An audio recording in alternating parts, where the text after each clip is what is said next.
श्रीरामकृतं रामनाथस्तोत्रम्। श्रीराम उवाच।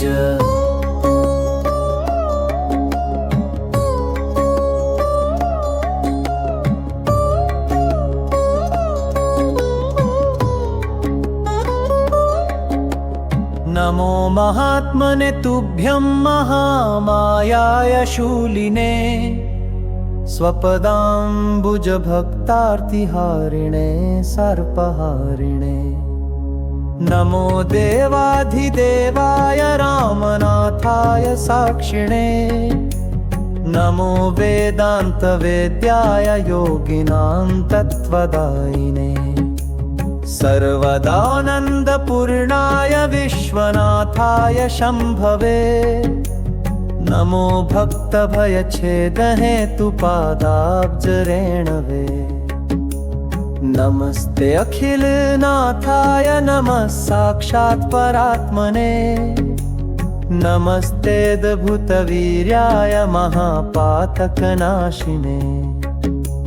कालकालाय कालाय कालातीताय ते नमः।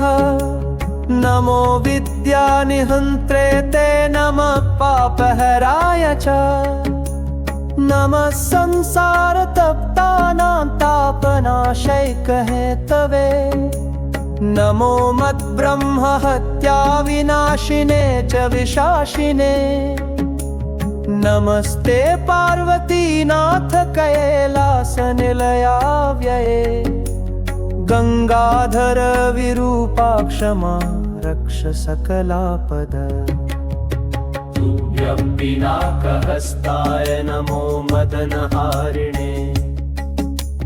भूयो भूयो नमस्तुभ्यं सर्वावस्थासु सर्वदा। तुभ्यं पिनाकहस्ताय नमो मदनहारिणे।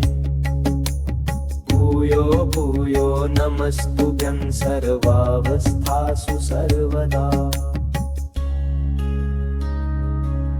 श्रीरामकृतं रामनाथस्तोत्रम्।